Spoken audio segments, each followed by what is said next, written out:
In this video we'll continue the chapter getting to know plants. So पहले video में हम लोग root system और शूट सिस्टम के बारे में पढ़े थे.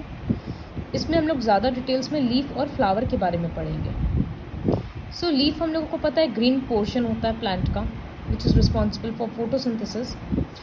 A leaf is a thin expanded out growth arising from the node of a stem. अलग अलग प्लांट का लीव्स अलग अलग शेप और साइज़ का होता है. मोस्टली लीव्स फ्लैट और ग्रीन होता है, बट बहुत सारे प्लांट्स में कलर्ड लीव्स भी देखने को मिलता है. तो लीफ ग्रीन कलर का क्यों होता है? क्योंकि उसमें एक पिगमेंट है, एक कलर है जिसको बोला जाता है chlorophyll. The green flat portion of a leaf is called leaf blade और लैमिना. ये एक लीफ है, तो इसका जो ये फ्लैट पोर्शन है पूरा पोर्शन इसको लैमिना बोलते हैं या फिर लीफ ब्लेड. फिर इसमें से the leaf blade is attached to the stem by a short stalk called petiole. यहाँ से जो अटैच्ड होगा वो किसी ब्रांच से, तो इस पोर्शन को पिटियोल बोलते हैं.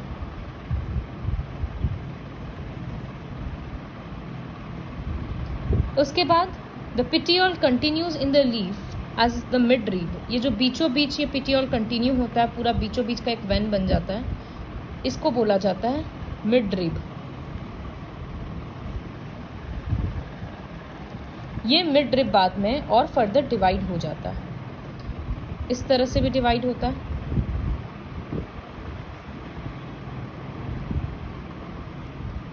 तो ये सब जो पूरा नेटवर्क रहता है इसको वेन्स बोला जाता है. और ये जो डिज़ाइन बन जाता है इसको लीफ वेनेशन बोलते हैं. तो लीफ वेनेशन दो तरह से होता है. कभी कभी प्लांट के लीफ में डिवीजन इस तरह से होता है, सारा वेन्स एक दूसरे से पैरेलल होता है, तो इसको बोला जाता है पैरेलल वेनेशन. और कभी कभी ये इस तरह से पूरा नेटवर्क जैसा स्ट्रक्चर बन जाता है, तो इसको बोला जाता है रेटिक्यूलेट वेनेशन. तो वेनेशन वर्ड का मतलब क्या हुआ? वेनेशन वर्ड का मतलब the design made by the pattern made by the veins on the leaf blade is called venation. और वेनेशन दो कैटेगरी का होता है, पैरेलल और reticulate. Next is node. The leaves and the branches are joint to the stem at nodes. तो ये एक branch था जिसमें से एक लीफ ऐसे निकल रहा है, तो ये पोर्शन को नोड बोलते हैं. फिर दूसरा लीफ निकलेगा तो उसको भी नोड बोलेंगे, और दो नोड के बीच में इंटरनोड. तो कभी कभी इस तरह से होता है कि एक लीफ इस तरफ एक लीफ उस तरफ अपोजिट रहता है, तो इसको बोला जाता है ऑल्टरनेट अरेंजमेंट. और कभी कभी क्या होता है, दो लीफ एक साथ निकलता है लेफ्ट राइट करके. So when two leaves arise at each node, एक एक नोड से जब दो लीफ निकलता है तब उसको अपोजिट अरेंजमेंट बोलते हैं. और कभी कभी एक ही नोड से बहुत सारा लीव्स निकल जाता है, तो उसको वर्ल्ड अरेंजमेंट बोलते हैं. तो वेन्स किस तरह से अरेंज था उस पर भी लीफ अलग हो गया, रेटिक्यूलेट और पैरेलल. और एक ब्रांच में पत्ता किस हिसाब से आ रहा है उसके बेसिस पे भी अलग अलग हो गया, ऑल्टरनेट अरेंजमेंट, अपोजिट अरेंजमेंट और वर्ल्ड अरेंजमेंट. फिर हम लोग अगर लीफ को बहुत ध्यान से देखेंगे तो उसके ऊपर एक ट्रांसपेरेंट लेयर होता है. उसके बाद बहुत सारा सेल्स का लेयर्स होता है जिसमें वाटर रहता है और दूसरा सब्सटेंसेस रहता है. These cells contain small packets of chlorophyll. Chlorophyll green pigment provide करता है. अगर ये नहीं होता तो फोटोसिंथेसिस भी नहीं हो सकता था. फिर the lowest layer has some openings called stomata. The leaf breathes through stomata. Plant में पत्ता में छोटा छोटा होल्स होता है, पोर्स होता है, जिसको स्टोमाटा बोलते हैं. जिस तरह से हम लोगों को रेस्पायर करने के लिए नोज़ के जैसा एक ओपनिंग चाहिए, नोज़ है, तो उसी तरह से प्लांट्स में भी गैस अंदर जाएगा बाहर निकलेगा, उसके लिए कुछ ओपनिंग्स होना पड़ता है.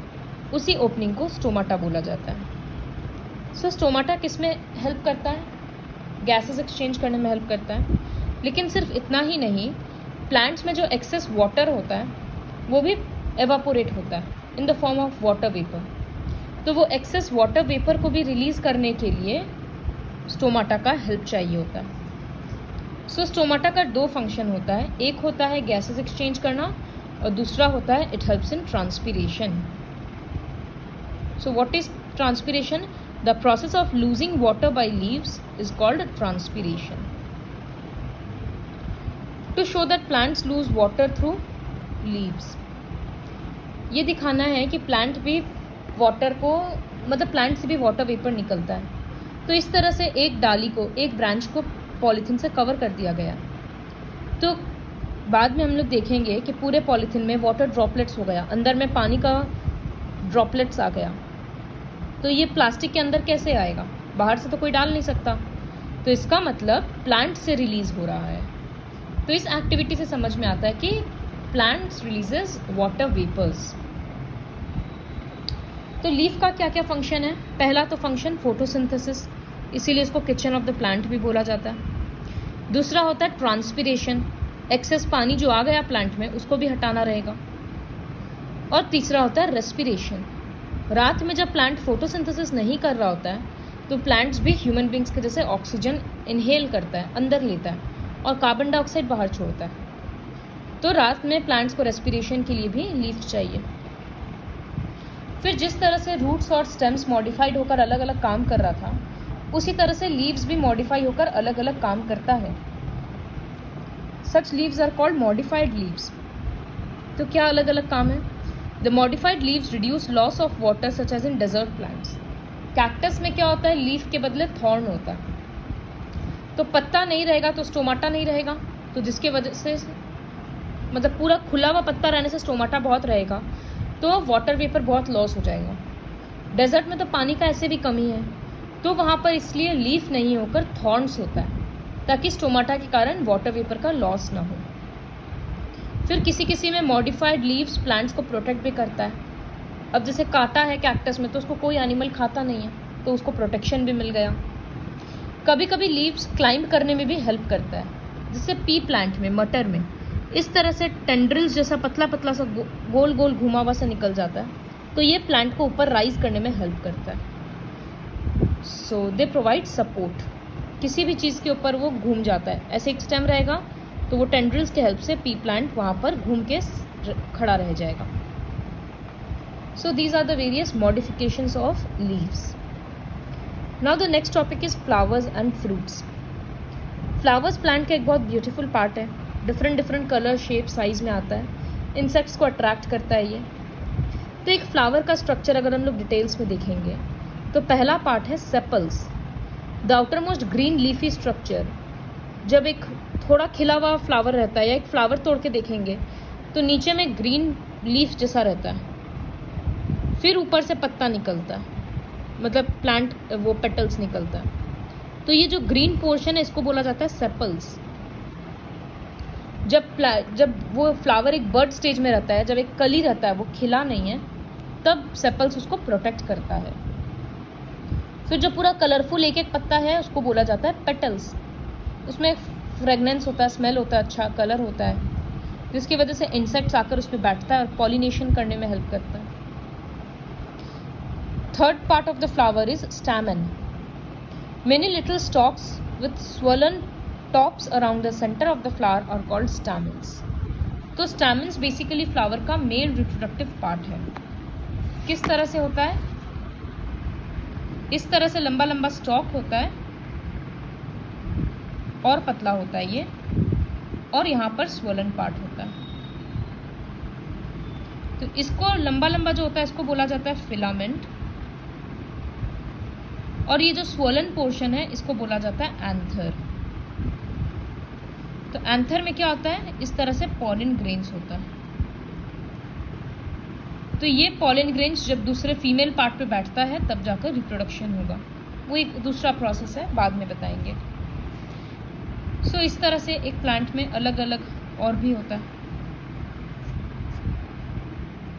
इस तरह से बहुत सारा होता है। तो एंथर एंड फिलामेंट, तो ये पूरा स्ट्रक्चर को बोला जाता है stamen, which is the male reproductive part of the flower. उसके बाद फीमेल रिप्रोडक्टिव पार्ट होता है जिसको बोला जाता है पिस्टल या कार्पल।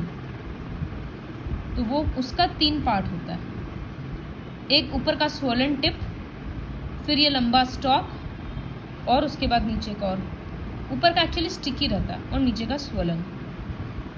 तो ये तीनों पार्ट को मिलाकर बोला जाता है पिस्टल या फिर कार्पल, पिस्टल और कार्पल। तो ये जो ऊपर का पोर्शन होता है इसको बोला जाता है स्टिग्मा। ये पॉलन ग्रेन्स हवा से या इंसेक्ट के कारण इसी पे आकर गिरता है। ये स्टिकी होता है तो पॉलन ग्रेन्स आकर चिपक जाता है। फिर ये जो लंबा वाला पोर्शन आया इसको बोला जाता है स्टाइल। तो पॉलन ग्रेन सब आकर इस पे बैठ जाता है तो एक ट्यूब जैसा निकलता है जिसके कारण वो अंदर चला जाता है, और अंदर में होता है ये वाला पोर्शन को बोला जाता है ओवरी, और इसके अंदर होता है ओव्यूल। तो ये पॉलन ट्यूब जो आया था वो इस ओव्यूल के अंदर घुस जाता है। तो वो मेल सीड था, वो मेल गैमेट था, सेल था, और अंदर में फीमेल सेल होता है, मेल और फीमेल फ्यूज हो जाता है। तो इसी तरह से यहाँ लिखा हुआ है the flask shaped structure in the centre of the flower is called pistil. Pistil को female part of the flower बोला जाता है। ये नीचे से बहुत ब्रॉड होता है, चौड़ा होता है, जिसको ओवरी बोला जाता है, और ऊपर का जो पोर्शन है जो स्टिक जैसा है उसको स्टाइल बोला जाता है, और सबसे ऊपर में जो स्टिकी पोर्शन होता है उसको स्टिग्मा बोला जाता है। So flowers are developed into fruits and form seeds by the process of pollination. Pollination क्या होता है? Transfer of pollen grains from anther to the stigma. Anther से स्टिग्मा में जब पॉलन ग्रेन्स जाएगा उस प्रोसेस को पॉलिनेशन बोलते हैं। कौन करता है पॉलिनेशन? इंसेक्ट्स करता है, हवा से भी हो जाता है, पानी से भी हो जाता है। तो पॉलिनेशन के बाद ओव्यूल्स सीड्स बन जाता है, और जो ये पूरा ओवरी है ये एक फ्रूट बन जाता है, और बचा हुआ जितना भी पोर्शन है वो झड़ के नीचे गिर जाता है, सूख जाता है और नीचे गिर जाता है। तो हम लोग बोल सकते हैं कि फ्रूट्स क्या होता है? राइपेंड ओवरी है। ओवरी जब राइप हो जाता है, पूरा बड़ा हो जाता है, तब वो फ्रूट बन जाता है। तो फ्लावर्स का फंक्शन क्या क्या हुआ? फ्लावर्स तो रिप्रोडक्टिव ऑर्गन हुआ प्लांट का। अगर फ्लावर्स नहीं होगा तो रिप्रोडक्शन कैसे होगा? फिर फ्लावर्स टर्न्स इनटू फ्रूट्स, और ओव्यूल्स मतलब ओवरी टर्न्स इनटू फ्रूट्स और ओव्यूल्स इनटू सीड्स। तो ये भी एक फंक्शन हुआ। फ्लावर्स में इतना अच्छा स्मेल होता है तो it is used for making perfumes, colour बनाने में, फूड आइटम्स बनाने में काम आता है। Nectar from flowers is used by Honey बीज टू प्रिपेयर हनी। नेक्टर क्या होता है? एक स्वीट शुगर होता है जो प्लांट्स में रहता है। तो हनी बी और काफ़ी सारा इंसेक्ट्स ये नेक्टर सक करता है, और जब हनी भी करता है तो इसी से हनी बनता है। So these are the various functions of a flower. ये वाला एक्सपेरिमेंट करने का ज़रूरत नहीं है। So this is all about the chapter getting to know plants.